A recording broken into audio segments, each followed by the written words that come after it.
میرے دیکھنے اور سننے والوں کو السلام علیکم ناظرین، اس ویڈیو بلاگ کے ساتھ میں ہوں شاہد کاظمی۔ جیسا کہ آپ کے علم میں ہے کہ عید الاضحیٰ کی یہ چاند رات ہے اور بہت سے لوگ اس وقت خرید و فروخت کے مراحل سے گزرنے کے بعد اپنے گھروں کو روانہ ہونے کی تیاریوں میں ہیں۔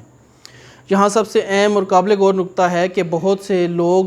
ہزاروں سے لے کے لاکھوں روپے خرچ کرنے کے بعد، جانور خریدنے کے بعد اپنے گھروں میں لا چکے ہیں، اور بہت سے ذمہ دار اور پورا سال جن کی گزر بسر مویشی پالنے پہ ہی ہوتی ہے، وہ لوگ جانوروں کی فروخت کے بعد اپنے گھروں کو روانہ ہو رہے ہیں تاکہ عید اپنے گھر والوں کے ساتھ منا سکیں۔ یہاں پہ ایک قابل غور بات یہ ہے کہ ہم نے دیکھا کہ ٹیلی ویژن پہ ہم رپورٹس دیکھتے رہے، مختلف حوالوں سے مختلف شہروں کی مویشی منڈیوں کی صورتحال ہمارے سامنے آتی رہی۔ لوگ ہزاروں لاکھوں روپے قربانی کے جانوروں پہ ہمیں خرچ کرتے نظر آئے۔ یہ اپنی جگہ پہ بہت اہم ہے اور یقینی طور پہ یہ ایک مذہبی تہوار ہے عید الاضحیٰ، اور اس پہ خرچ کرنا بھی چاہیے، اور صاحب استطاعت لوگوں پہ ظاہری بات ہے یہ فرض بھی بنتا ہے کہ وہ قربانی کریں، اور قربانی کا گوشت ایسے لوگوں میں تقسیم کریں جو گوشت پورا سال کھانے کی استطاعت نہیں رکھتے، توفیق نہیں رکھتے، یا ان کے وسائل اتنے نہیں ہیں کہ وہ خود قربانی کر سکیں۔ یہاں پہ ایک سوچنے کا پہلو یہ ہے اور قابل غور بات یہ ہے کہ جو کل کے دن ہمیں جس سوچ کا کلا کما کرنا ہے اور جس فکر کا ہم نے عید الاضحیٰ کے دن کلا کما کرنا ہے کہ ہمیں نمود و نمائش سے بچنا ہے۔ نمود و نمائش سے ہم نے پچھلے دنوں دیکھا کہ پچھلے ایک ہفتے کے اندر ہم نے مختلف ایسے خبریں سننے میں آئیں کہ نمود و نمائش کے لیے لوگوں نے بیل سڑکوں کے اوپر باندھے یا اپنے گھروں کے باہر باندھے اور ان کو چہل قدمی کرواتے نظر آئے۔ یہ اپنی جگہ پہ معاشرے میں ہمارے کچھ روایات ایسی بن گئی ہیں کہ قربانی کے جانور کی نمود و نمائش اہل محلہ میں، اہل علاقہ میں ایک فرض عین سمجھ لیا گیا ہے۔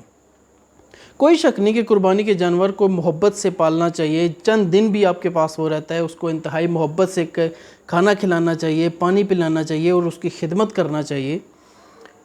لیکن ایک جو ہم بات اس پورے پہلو کے اندر نظر انداز کر جاتے ہیں کہ جو لوگ قربانی کی استطاعت نہیں رکھتے یا قربانی نہیں دے سکتے، ہمارے اس طرح کے طرز عمل سے ان کے دل کو کہیں ٹھیس تو نہیں پہنچ رہی، یا وہ لوگ ہمارے اس طرح نمود و نمائش کی وجہ سے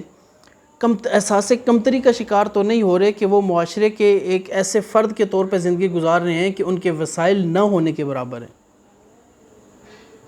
ہمیں کل عید الاضحیٰ کے دن نماز عید کے بعد جب ہم قربانی کی طرف جائیں گے، جانوروں کے ذبح ہونے کی طرف جائیں گے،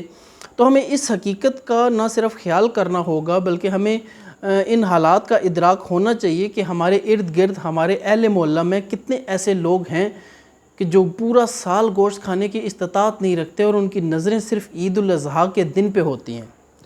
ہم نے اکثر دیکھا کہ ہم لوگ عید قریب آتے ہی اپنے ڈیپ فریزر چیک کرنا شروع کر دیتے ہیں۔ اس کا مقصد یہ ہوتا ہے کہ ہم قربانی کا گوشت ایک لمبے عرصے تک محفوظ کر سکیں۔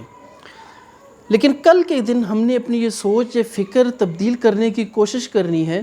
کہ ہم نے بطور خاص اپنے علاقے کا، اپنے محلے کا، اپنے گھر کے ارد گرد کے چند گھروں کا ایک سروے کرنا ہے، اور ہم نے دیکھنا ہے کہ کون سے لوگ ہیں جو انتہائی ضرورت مند ہیں، کون سے ایسے لوگ ہیں کہ جو اگر قربانی نہیں بھی کر رہے تو ان کے عزیز و اقارب ان کے گھر وافر مقدار میں گوشت بیچ دیتے ہیں، لیکن کچھ ایسے لوگ ہوں گے جو نہ خود قربانی کی استطاعت رکھے ہیں، نہ ان کے عزیز و اقارب میں، رشتہ داروں میں کچھ ایسے لوگ ہوں گے جو قربانی کر سکتے ہوں۔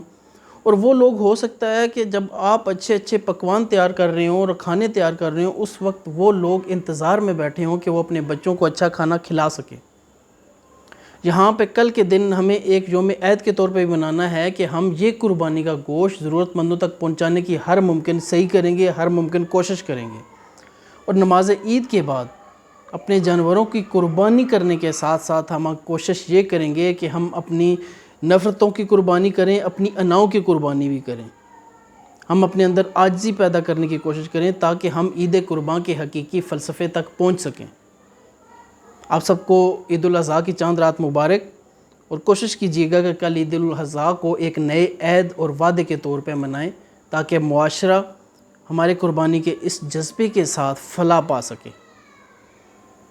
اگر آپ کو یہ ویڈیو بلاگ اچھا لگے، اس کو لائک کیجیے، رائے دیجیے، شیئر کیجیے گا، چینل سبسکرائب لازمی کیجیے گا۔ اللہ حافظ۔